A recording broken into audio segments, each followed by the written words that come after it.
Yo, people, welcome back to another episode. I believe it's episode 7. I'm guessing. I think someone mentioned episode 6 last week. So this could be episode 7. It could not be, but that's not important right now. What's important right now is Liverpool is on top of the league. Liverpool is boiling piss up and down the country. And tomorrow, possibly, probably around Europe as well, because tomorrow we make entry into the Champions League. You know that trophy that we've got 6 of? That's us. Big boys. We enter the big boys competition tomorrow, people. Welcome to the Red Room, another episode where I get a chance to speak to some of my favorite people in the Liverpool circles. Ben, how are we, lad? All right, lads, yeah. Top of the league, top of the pops. Pops on top of the league, that's the one. To bring a good cup out for you today, the 5-0 cup with him on it. Oh, yeah. That's the top of that. All good, mate. Hope you boys are all good as well. It's good to see you. Good. Whoops, what have I done? Yeah. Always good to see you guys. You know what it is? Like, I've not been too well, man. It's cold. The weather. I don't know about you lot, wherever you lot in the country. Oh, Keith, you're down south. And the rest of you lot are all in like up north sides. But down south, the weather's like the temperature's dropped about 10 degrees, literally in a matter of overnight. Am I right, Keith? Am I wrong, Keith? You're definitely right. But I was in Jamaica, so. Your tan is your glow right is now ridiculous. You are pissing me off. So you are pissing me off. You're like you're supposed to be aging, but you're reversing this shit, man. I don't know what you're doing. You know what it is, yeah. I just enjoy life. You know what I mean? I enjoy life. I enjoy life. I enjoy football. I enjoy my team. I enjoy Liverpool. Do you know what Liverpool? Yeah, those two games, the Newcastle game and the Arsenal game, I watched that in the sports bar in Ultra Rios. Yeah. And let me know, by the end of that game, all they heard was, that's why we're champions. That's why we're champions. So I'm looking forward to talking about the champions today. We're going to talk about champions. And Mo, look, you know, we've spent the most, we are hated the most, and we've got the most points. And that's what all we're interested in. We've got the most points. And we're going to get into how we done it. Hook or crook. Is it sustainable? What's the issues? Is there any issues? But I'll tell you what, though. You know that old cliche of if someone offered you, right? If someone offered you 12 points after the summer and the turmoil and the tragedy and everything else and the changes, someone offered you 12 points out of 12. With the 4 fixtures that we've had, and we can touch upon them, they're not the easiest of fixtures, you would have snapped their hands off, right? Oh, all day long. I mean, like you said, those 4 fixtures, everyone sleeps on them. They're not easy at all. Bournemouth were one of the most improved sides in the league last year, even though they lost their entire defense. They recruited really well, and they're renowned lately for recruiting really well. So that was a test, and with Semenyo on fire, and he proved to be on fire on the day as well. Newcastle away, always a tough place to go. Arsenal, always a tough game. We had some tough fixtures, and look, same with a few other teams, but we've had to embed 4 or 5 first teamers. And not all of them are going to hit the ground running, and some prove to be taking longer than the others. But look, at the end of the day, the first 4 games of the season, the way I look at it is points over performance. Like performance will come at the end of the season. If we lifting that trophy, no one's going to remember the first 4 or 5 games. It's warming up to that. If this is what we're like when we're playing bad, God knows what we're going to be like when we're clicking. Like, I mean. Yeah, Lou, that's very important what Mo said at the end there. Like, I see it as there's a lot of negativity and a lot of pessimism. Maybe forget the opposition. I'm not here to talk about opposition fan bases, but even with our own people, yeah, there's a bit of what's going on here, blah blah blah blah. But I'm absolutely taking the positives out of it, and not because I'm a top red and I'm a positive, always positive. I see the flaws, and we'll go into the flaws and issues. But like Mo says, this is us. Not even at 60%, I'd say 70%.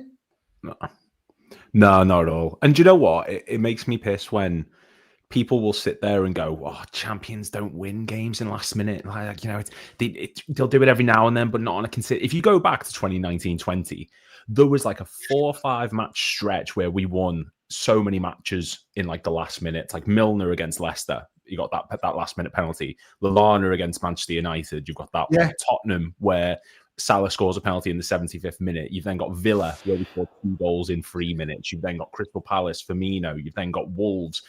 Like, everyone makes such a big, massive reaction out of, you just keep winning games last minute. That's not what champions do. No, that's not what champions do. That's what Liverpool do. That's what we've always done. We've scored more late minute goals. I think we're on 64. 46 in the Premier League history. That's 13 more than any other side. Oh, wow. What a stat. It's not that champions don't. That's mad. That's mad. This is what we as a club are ingrained to do, not just in the Premier League, but in all competitions. And if people can't accept that, the champions of England are scraping games, that's because there's never been a champion club like us. That's because that's what we do. And people need to just accept the fact that we're not going to blow every team out the water. These wins are massive. Ben Ayoun did it against Fulham, Collymore, Newcastle. Like, there's so many. So many. Keith, do you know what it is? Lewis, that's a brilliant stat, man. Thanks for that, man. But that's mad, isn't it? It's a sign of what? What is it a sign of? What does it indicate? It indicates team unity. They're all together fighting to the end. Well, it doesn't even matter if it's 40% of the team or the lineup is brand new, right? Like literally first season. But they've all got that mentality. You can't beat last minute winners, can you? And I think it brings the team together. It brings the squad together. It develops vibes, man. It develops vibes. You see those celebrations. My favorite part is not watching highlights of these games. My favorite part is for the rest of that night, right? I watch all the celebrations and all the different reactions of the players. I swear to you, a grown-ass man, that's what I do all night. Yeah, I'm the same. You've got the behind the scenes one where Liverpool, inside Liverpool do it. After we watch that one where you see the players going in and out of the tunnel, I watch that one all the time. I love late winners. The thing is I think it's like the conversation needs to start who is Arne Slot as a manager and what has he instilled? Because at the end of the day, these last minute winners that we seem to be getting quite on a consistent basis under Arne Slot, you have to kind of bring into where the manager is coming into all of this, because he makes from one comment today that I thought was fascinating. He says, "Yeah, we're fit for 90 minutes. We're fit for 90 minutes. We're fit. We're ready. We're available." Yeah. 5 minutes. And the thing is that football is 90 plus 5 minutes, like 90 plus 8 minutes. Like, to be able to suggest that, Liverpool have all the late minute goals, but Arsenal had 10 minutes plus extra time to score an equalizer, but they couldn't achieve that. But someone like Liverpool can, especially under Arne Slot, and he's done it to the point where he's become a Premier League champion. This is the hallmarks of an Arne Slot side. And he's willing to take hella risks, especially in games where where it's 1-1 or we're down. If you look at the Fulham game in particular, when it was 2-2, by the end of it, I think Gravenberch was the only centre-back left. That's a man that wants to win the game right until the whistle is blown. It's Arne Slot time. And I think this is what we need to start really embracing and enjoying about what he's brought into the table. We can discuss about tactics and how we're playing and how to shape up, and I love it, and that's why I'm here today to talk all of these things with you lovely men. But one thing you have to look at as a base is Arne Slot's ability to make sure that the game is won, or at least the points are not lost by the end of that whistle, and that's becoming a hallmark of what he brings to the table. I think he's instilled that in these players, and I think we're bearing the fruits of it now. Benny Land, I'm going to start off with the Burnley chat. We're going to do a bit of a mini review. Then we're going to look at the Champions League and then obviously the Merseyside derby and try to pick. Obviously, we're going to have to utilize our squad. But it was, and there was never going to be too much rotation because Premier League is, what's the word? Bread and butter. We had to just make sure we get 3 points in the Premier League every week. And the Champions League can take care of itself. So the lineup didn't give you much surprises or anything, did it? The only one I was surprised McAllister started because he had the game with Bolivia, didn't he? In that high altitude. Yes. And it's an awkward one, isn't it, for the South Americans? Klopp used to bring it up all the time, didn't he? Try and rest them a bit. But I mean, mate, it was just about winning. I don't know why people thought they were expecting a 5-star Liverpool performance after an international break. Bear in mind, we've got this new team. Do you know what I mean? So we're trying to go a different route with our football now. We used to be a wingers team. Now we're wanting to go down the middle. Do you know what I mean? We've gone, instead of wingers, we're going with number 9s and number 10s now. But at the end of the day, mate, the carry on I'm reading online and stuff like that is blowing my mind. But nothing shocked me. I think think the subs were really good from the manager as well. I think I was happy to see Frimpong back in. I think he had a massive impact. Rio again. I think that kid, mate, we had this chat already many times, me and you especially, Grizz. I think he's worthy of more minutes him now. I think, you know, he could even potentially one in the limelight to get a game tomorrow. I wouldn't even be against it myself. I'd love to see it because, mate, defenders are shitting themselves against him. But all in all, he's an unknown quantity, isn't he, Ben? He's X factor and stuff. Yeah, he's an X factor. People don't know what he's about. When a new kid on the block comes like that, and the confidence, and shall I tell you, this is going to sound like what? Of all the things he's done, are you really going to look at this bit? But obviously, the goal was magnificent against Newcastle, this and that, yeah. But you know that bit of play that he done, guys, and then drilled a pass into Salah. Brilliant. I loved that, guys. I loved that because I've been watching this Rio guy since he's joined Liverpool. I'm not going to sit here like an idiot and say I've been watching him since he was 12. I'm saying since he came to Liverpool, I've been watching a lot of him, right? And I've always said I need him to develop an unselfish streak, like become a team player, see the pass. Because if he can add vision and choice of pass to the natural ability that he's got, we have got a genuine superstar on our hands. And that one pass has got me woke.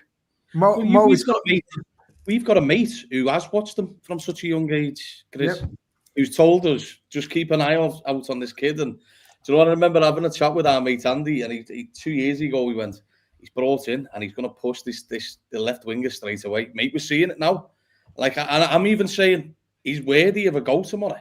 Do you know what I mean? And I know it's still a big call, but I'm not being funny. Going off the fact of like Gakpo in that game, fucking hell, I wouldn't be against Rio having a go, because I tell you what, people haven't got a clue how to go against them. But, mate, doesn't matter how you win at the minute. They said this last year, and they're now coming up with a new narrative.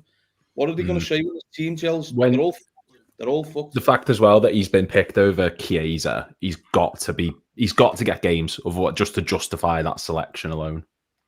Just some bit of breaking news. Not that we give a shit or anything, but you know, haha. Anyway, now don't laugh at injuries. Shut up, all of you.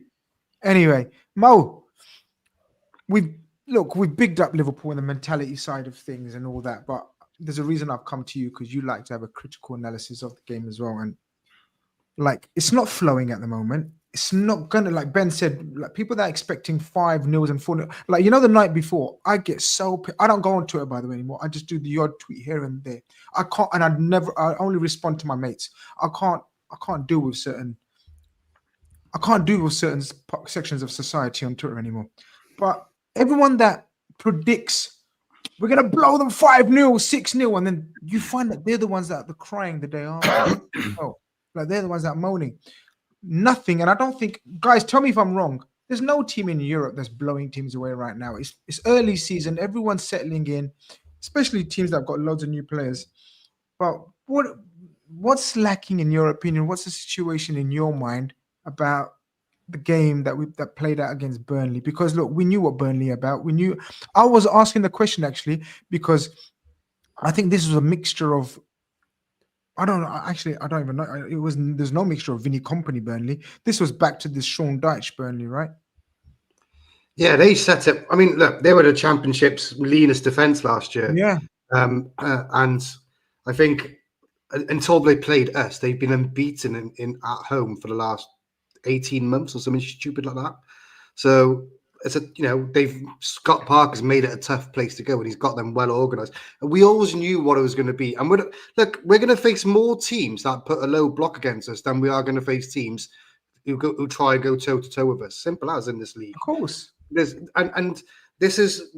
are tests, like, and the reason we bought players like Wirtz and Isak is to break down these low blocks. And what my man said as well earlier, we are going away from having a winger setup and going through the middle now, and we have to get used to that adjustment. And we're not going to, like you said, we're not going to blow away teams at the end of the day. But I'll tell you one thing, and I'm not sure if anyone else is same with me. During that game, even when it hit 90 minutes, I always thought we were going to get a goal. There was something inside me. I was still thinking we're still going to score.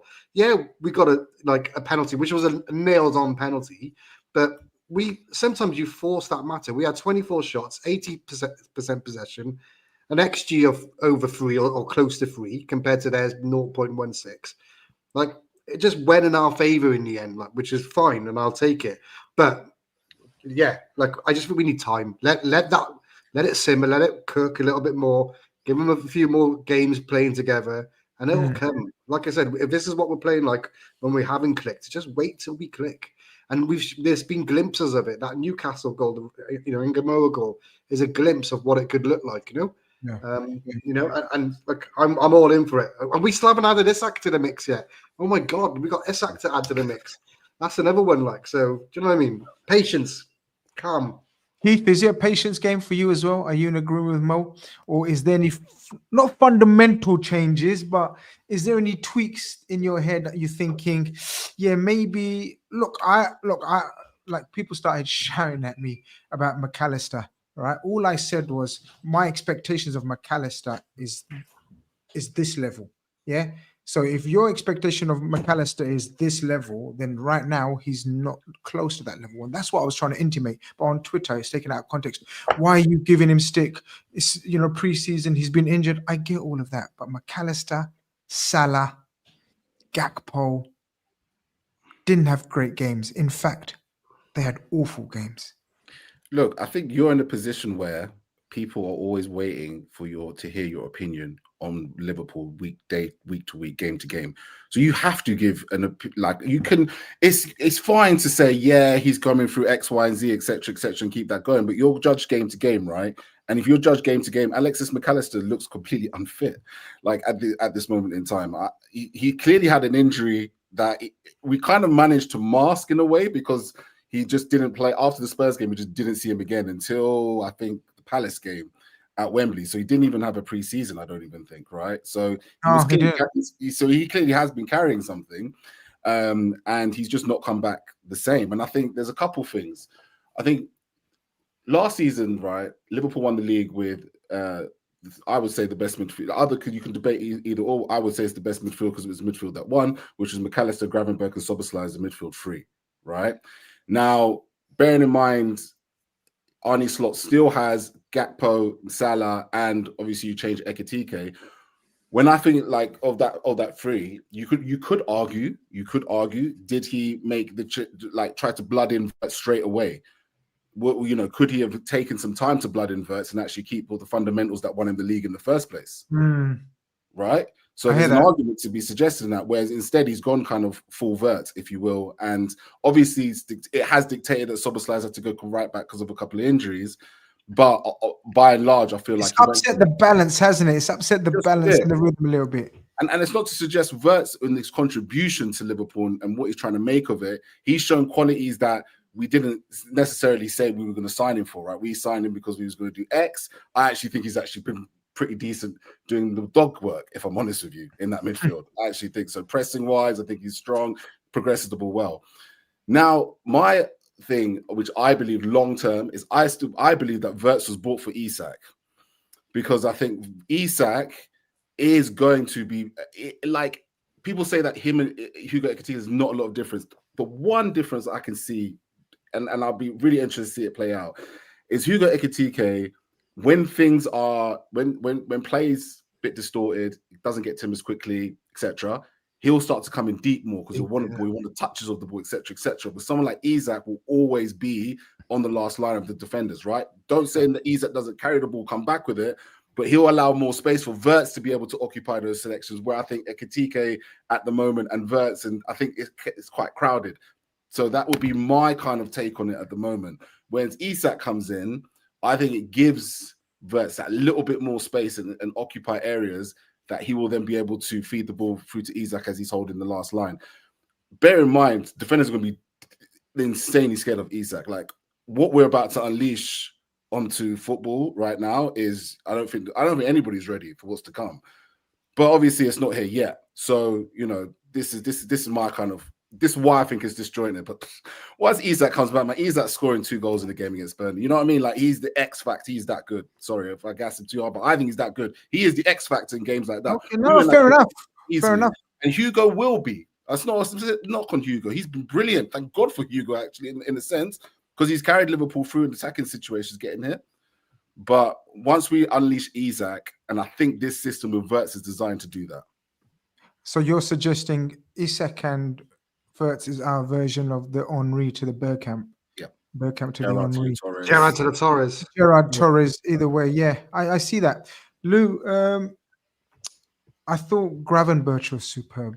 Oh, I thought Ryan Gravenberch, since he's come back, and it's no coincidence, there's 2 clean sheets out of 3 now since he started.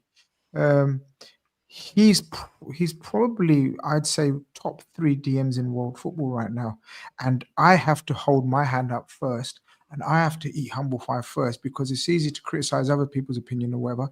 But I got it totally wrong. I never thought he had this role in him, and he's been a revelation.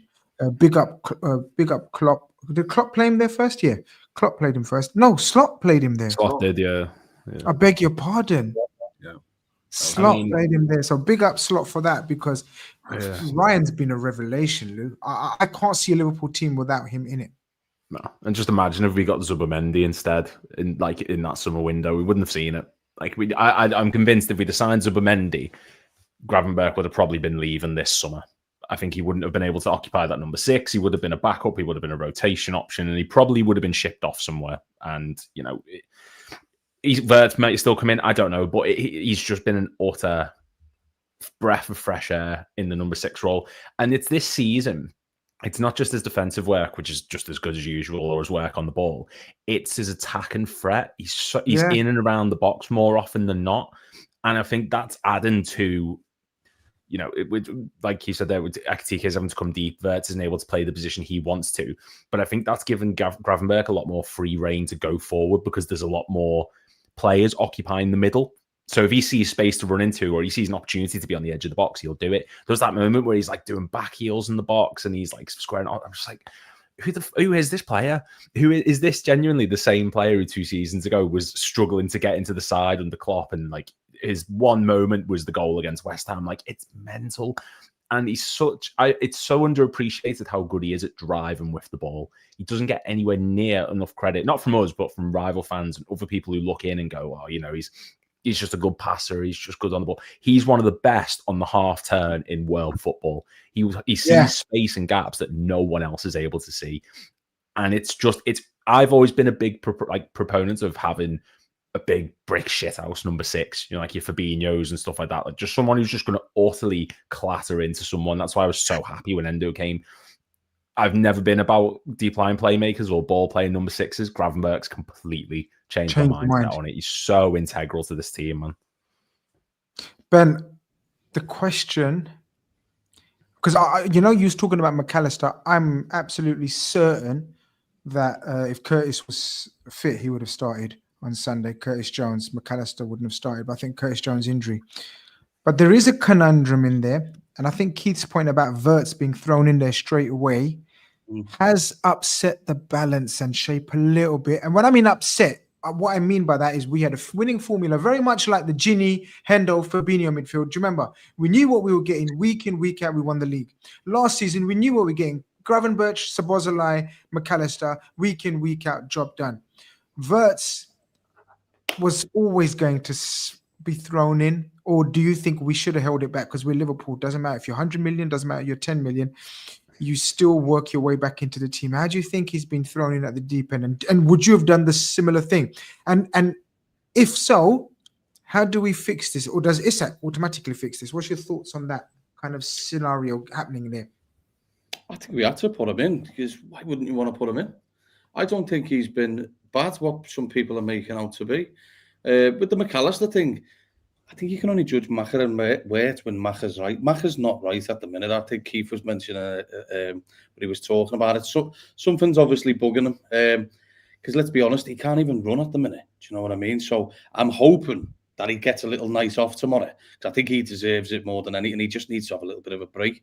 But with regards to Wirtz, no, you'd have to, because the perfect thing is Liverpool get him up to scratch. Now we can start working on Isak. So when it clicks and Liverpool are in the zone, already Wirt has got a great relationship with Atlético, and I think Atlético will go out on the left personally. So can you imagine that little triangle of Wirt, Atlético and Isak, mate, when it clicks? It's just going to be, dynamite. But I just think the managers had to do it. You can't spend that money. But, I know we don't always want to talk about the money side of it, but you can't spend that money and not play him. What would we be like if the manager wasn't doing it? We'd be like, what the fuck are you doing? No, but not playing, but bring him in slowly, learn the trade. The old Liverpool.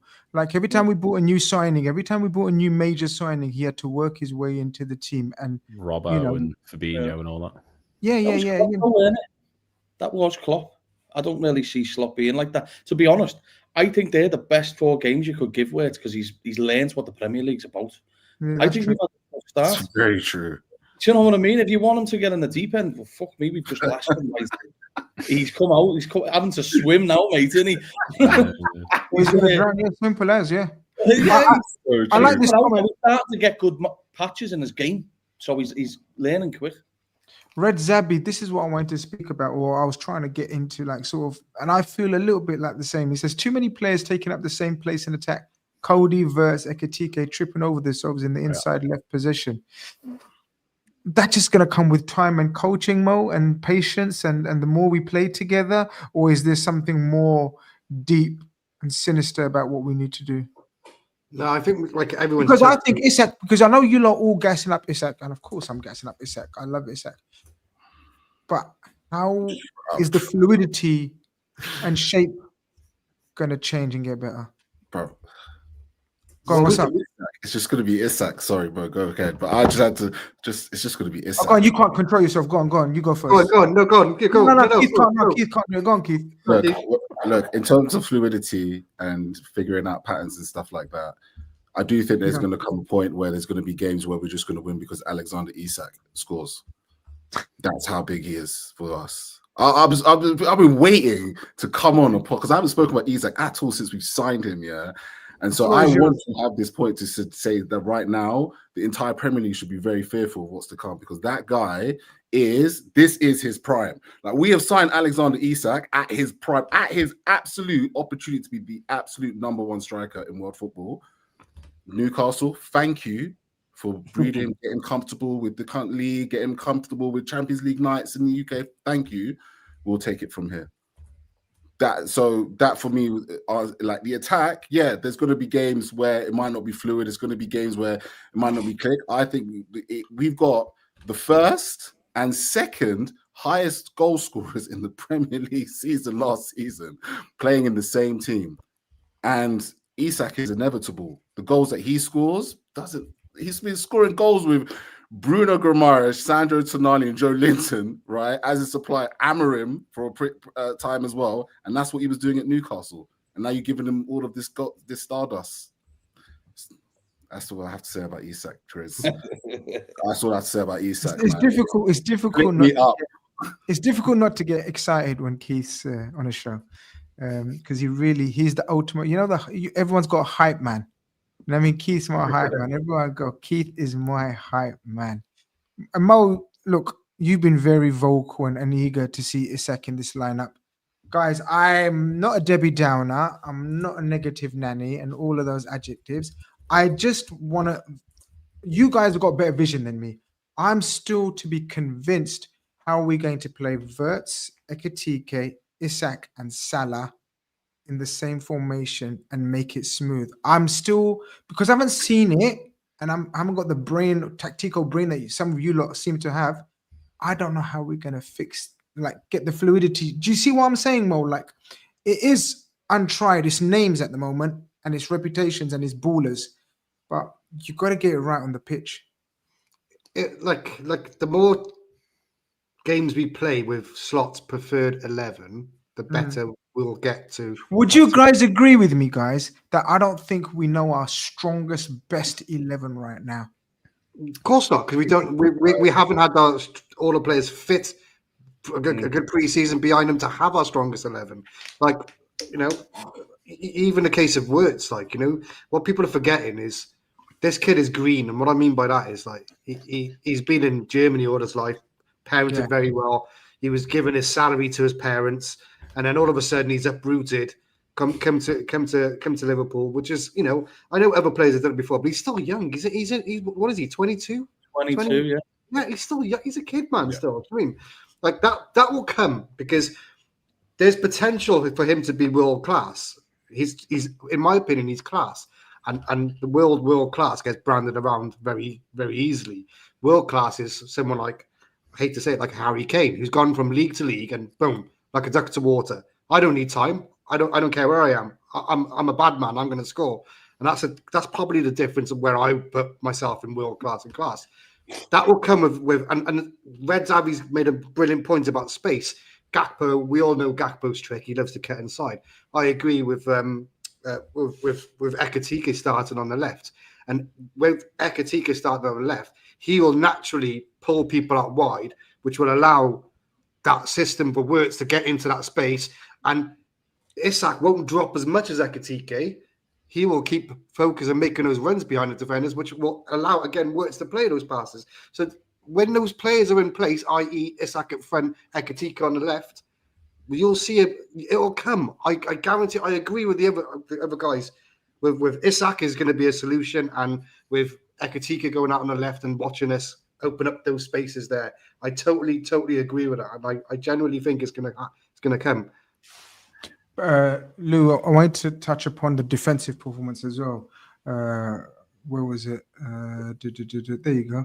I believe that's Scouse Mo. He says, credit to our defense in the match as well. Burnley had a clear plan to score, but our defense never gave them a chance. Big improvement from the Bournemouth game.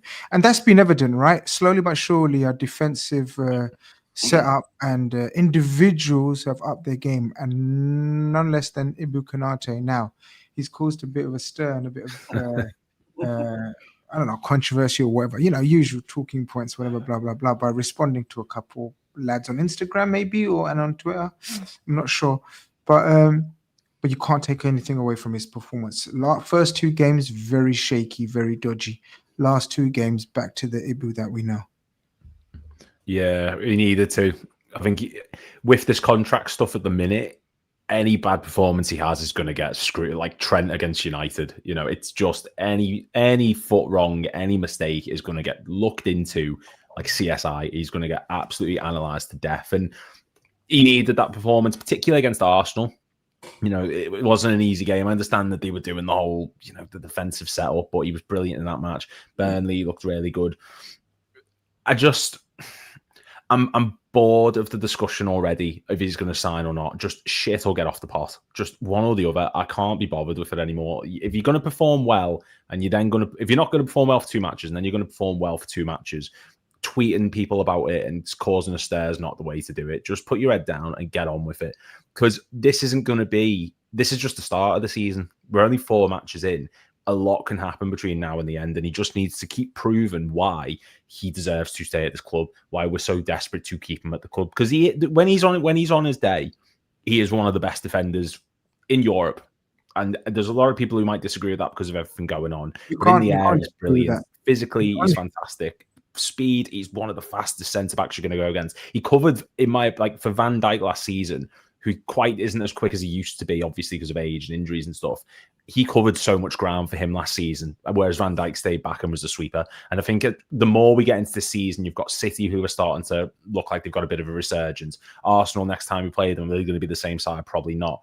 We need them to perform in these big matches. And at the minute, he's making himself undroppable. I understand that we haven't got a lot of depth there, but he needs to keep performing like that week in, week out. He can't revert back to those first 2 matches because Slot's proven he's not someone who's going to take fools. Like, look at Quansah against Ipswich. He went off after 45 minutes, hooked them straight away. Kirkes against Burnley. He doesn't take shit. Yeah, exactly. Kirkes against Burnley. Like, if he doesn't think you're doing good enough, you'll go. And if there's a contract situation and there's all this drama going on and all this kickoff, if he starts having bad games, you're out. Slot doesn't. He'll find a way to make it work. So he's got to stay back. He's got to stay at that high level that we've seen those past 2 games. Look, 12 points out of 12. Premier League can rest for a few days. Another big competition looms tomorrow. Ben, we make our debut on this Atletico Madrid. We've got a bit of payback with Atletico Madrid. I believe it was one of the most I think I've never been angry with a human being as I was with Adrian that night against Atletico. When they done a job on us when we were magnificent in that game. People forget how good we were. We were scintillating in that game, but just couldn't score one of our chances, and they done us on the counter. We were the best team in Europe by far that year. We won the league. We would have won the double. Oh, that hurt. Anyway, I don't want to go back to it, but we got a bit of payback. Atletico aren't the same, and obviously we got a bit of change.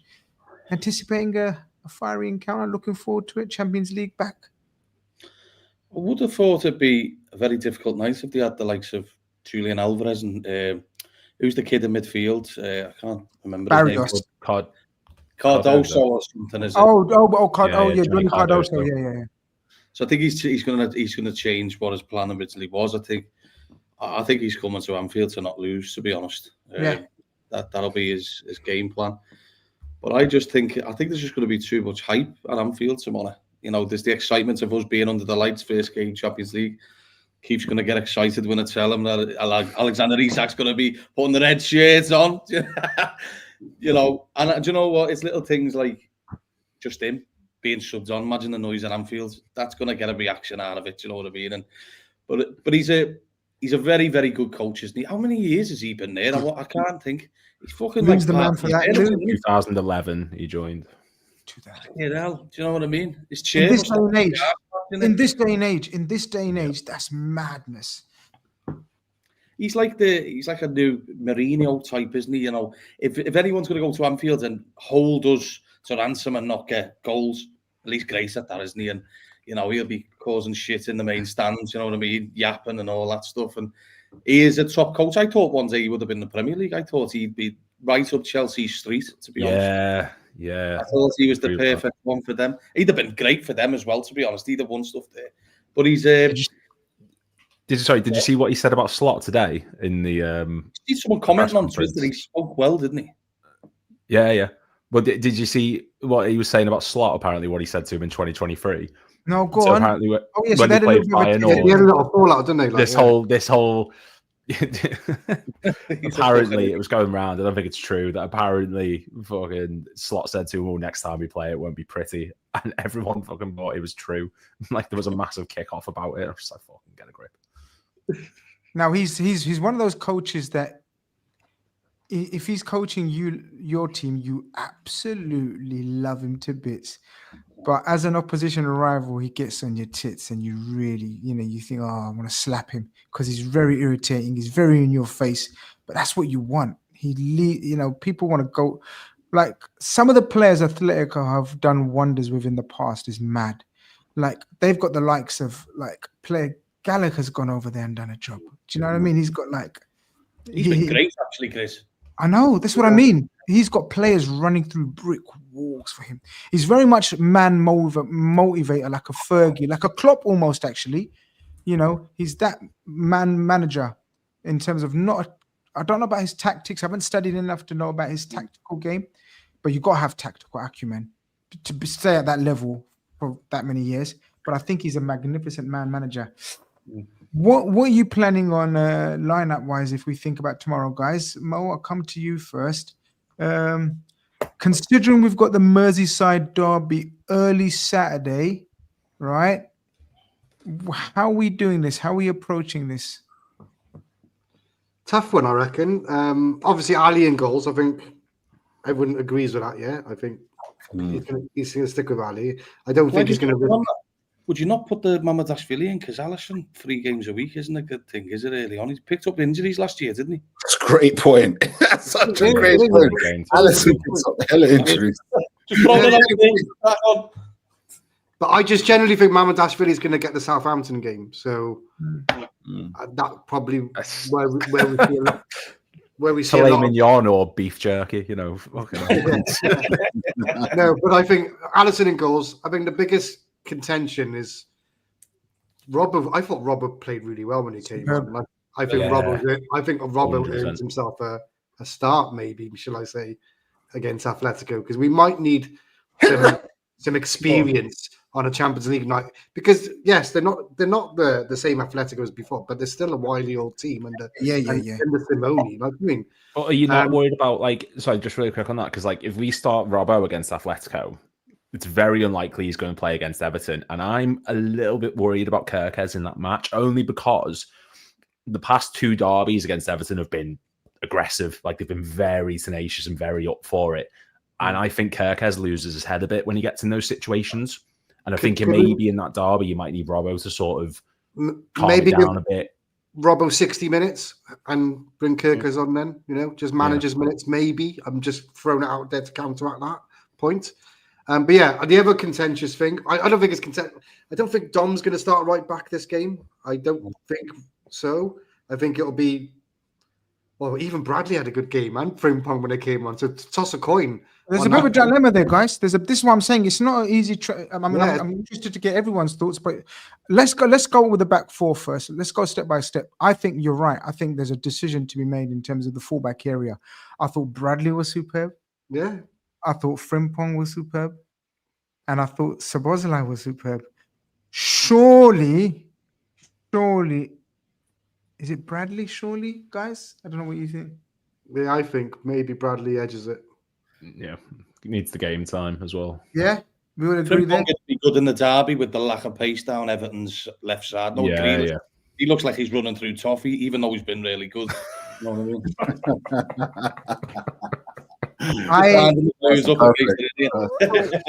So what are we doing at left back then? I agree. I think Kirkes. I agree with Lou on that one. I think Kirkes playing in this match. I think ultimately Roberts. You're right. I think maybe Slot has already picked up on the fact that he needs to adjust him based on the emotion of the game at the moment.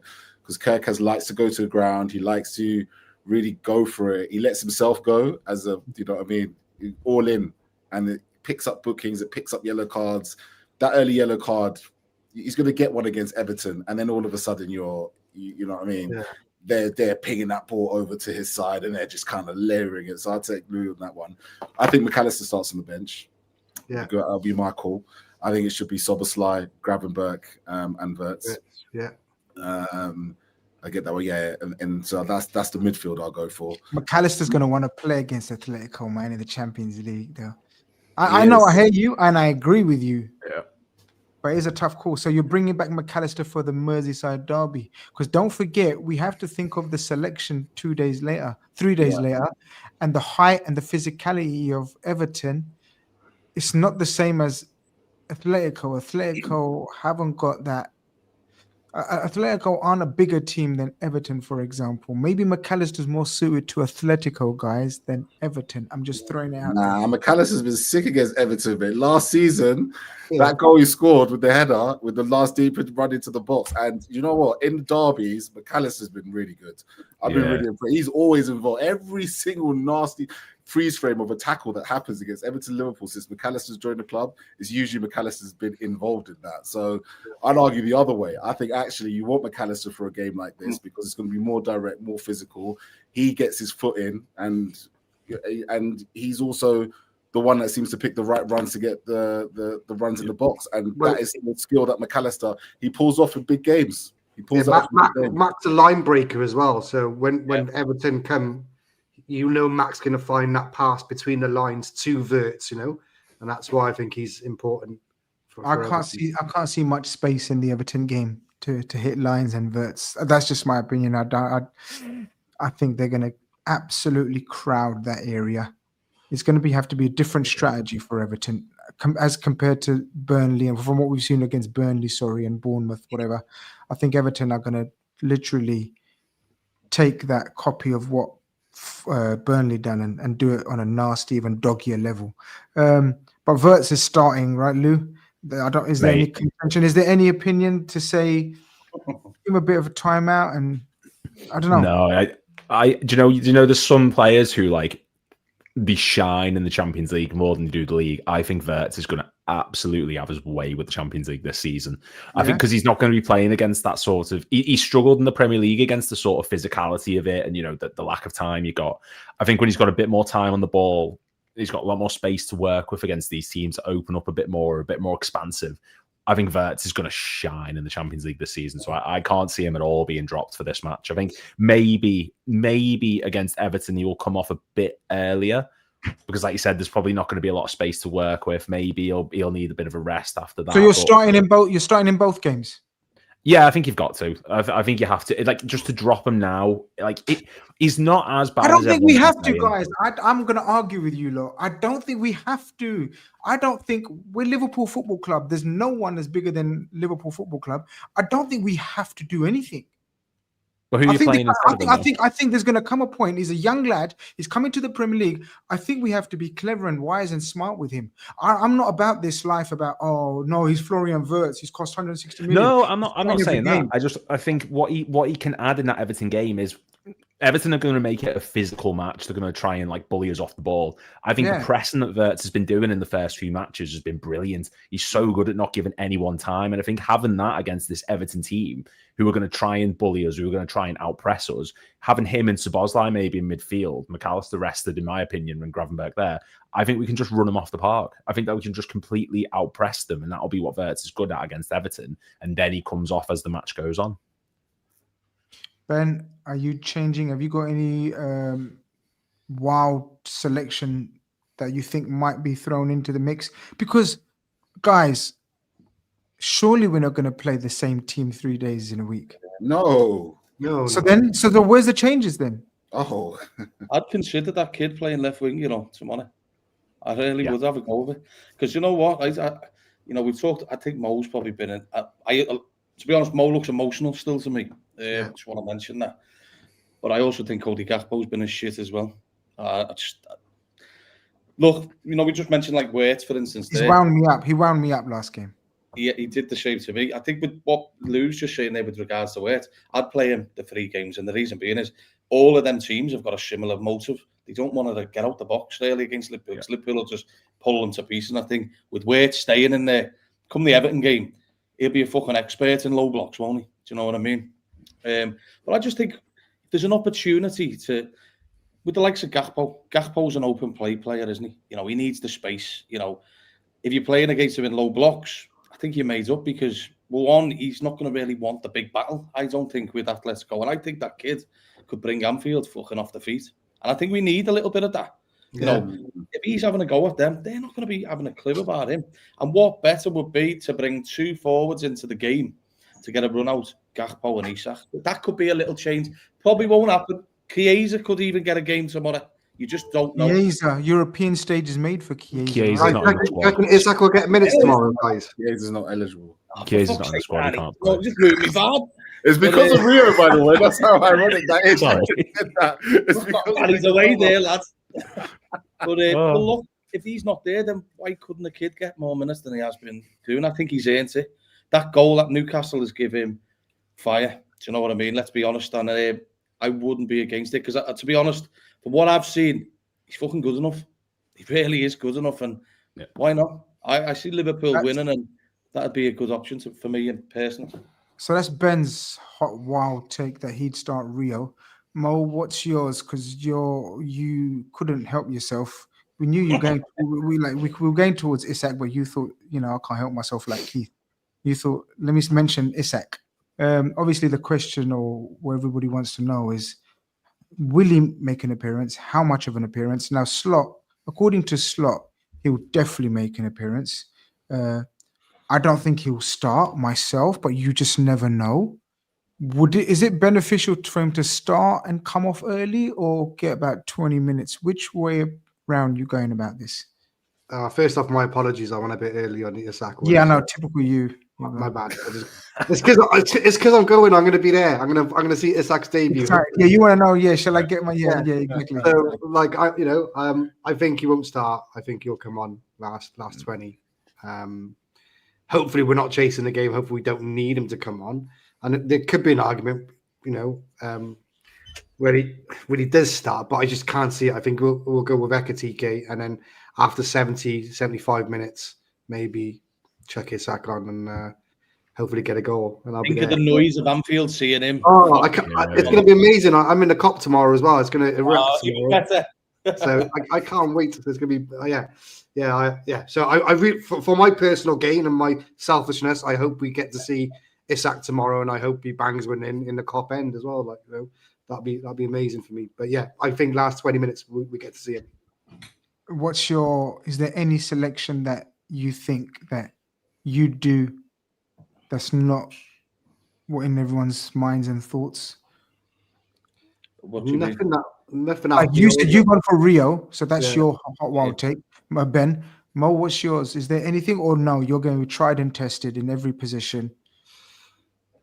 I personally wouldn't do it, but there's an argument or a hot take, as you can say, is against Atletico Madrid because they're going to play a low block anyway. Is people are not going to like this at all? but Wirtz as a 9, Ekatike on the left, just to freshen up a bit instead of Gakpo's predictability of cutting inside against a low block team. So, but Ekatike on the left, so he stretches a bit. Wirtz as a 9 and bring Dom in that central. Just throwing it out there. It's not the worst idea in the world. It's not. Especially if the idea is that long-term Ekatike is going to be playing a lot more on the left.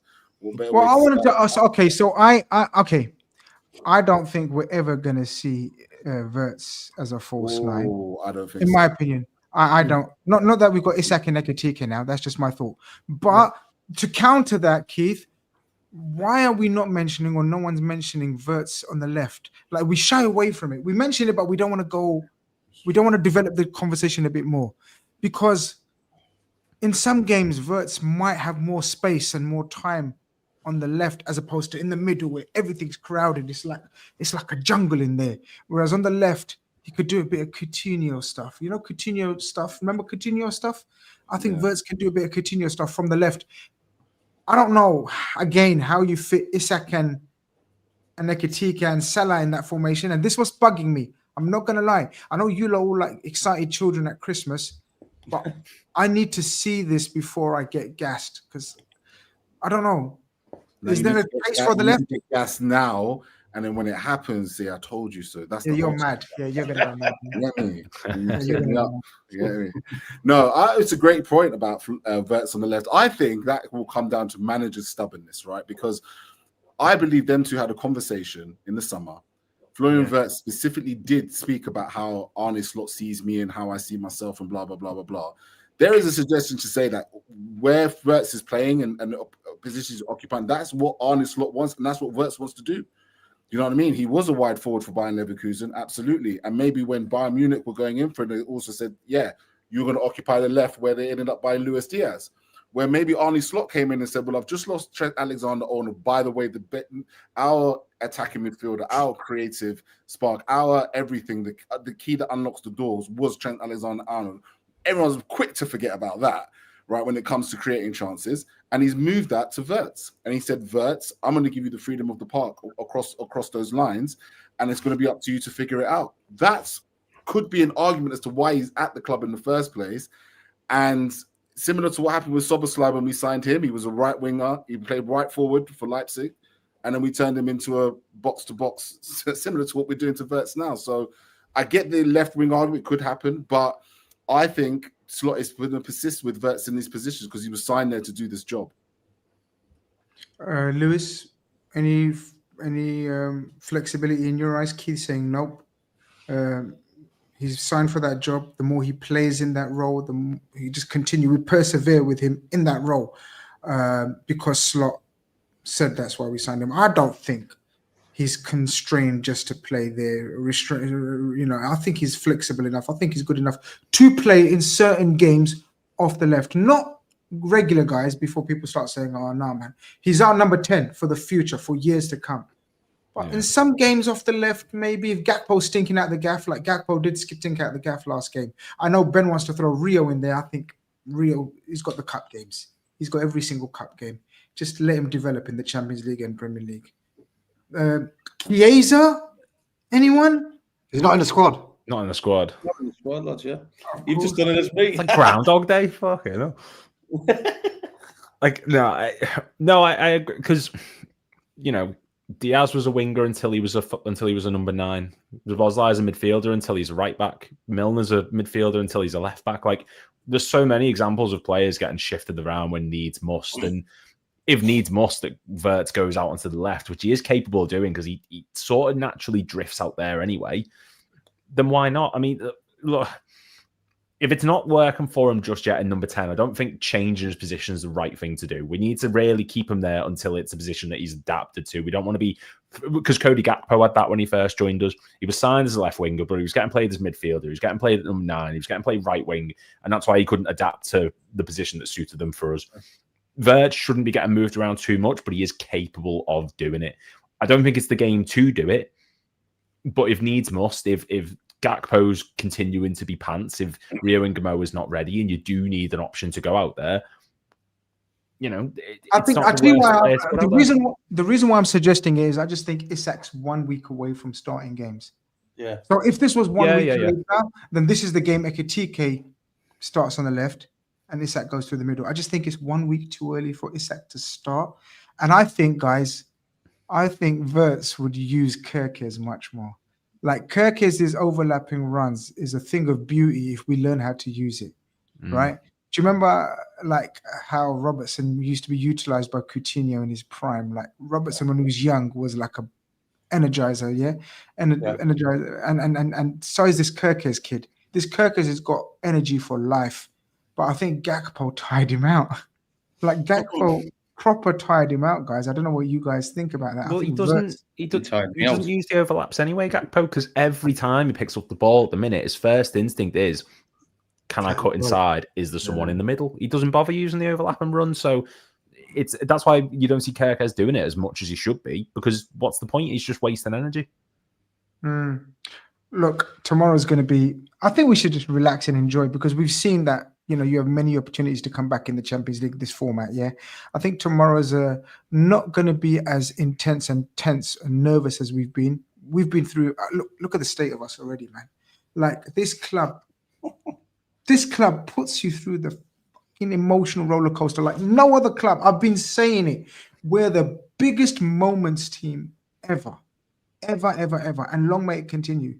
We have moments to talk about to our children, our grandchildren, and it will never stop. We could tell stories about our team's performances and last-minute goals and heroes being made.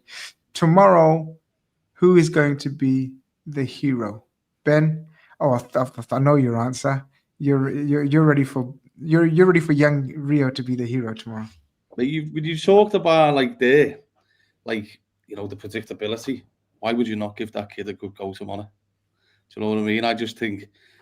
I expect Liverpool to win, and I just think if we're going to go with Gakpo, and we've just seen what it was like at Burnley, I'd just change it up, and just go and get at them.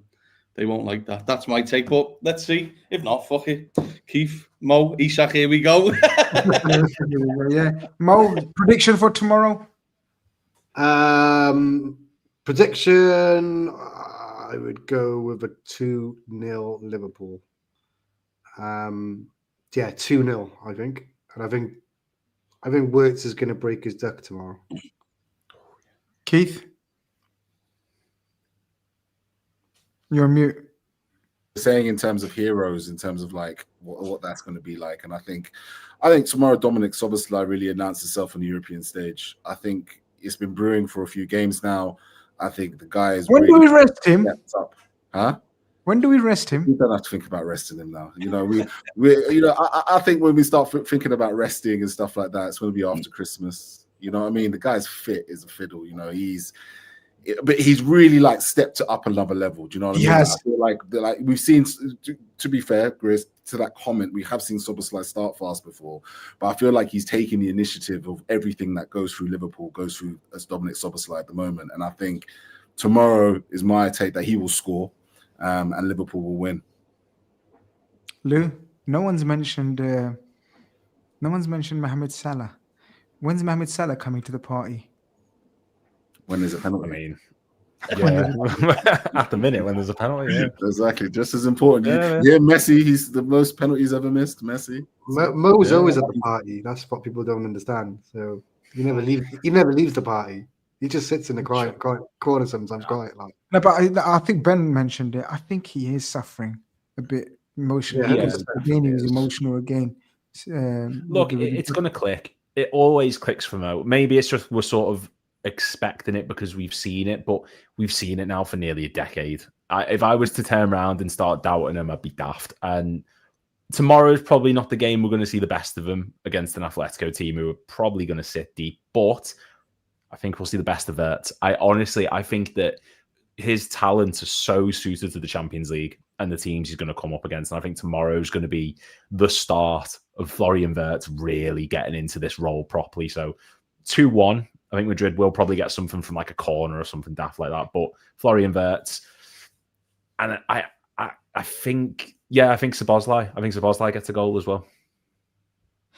Let's hope you're right, guys. Let's hope you're right. I'm relaxed about tomorrow, and that's the beauty of us. The way where we are.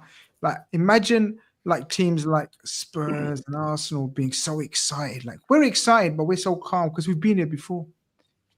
You know, act like you've been here before. I've been telling Spurs fans that I've been giddy all day.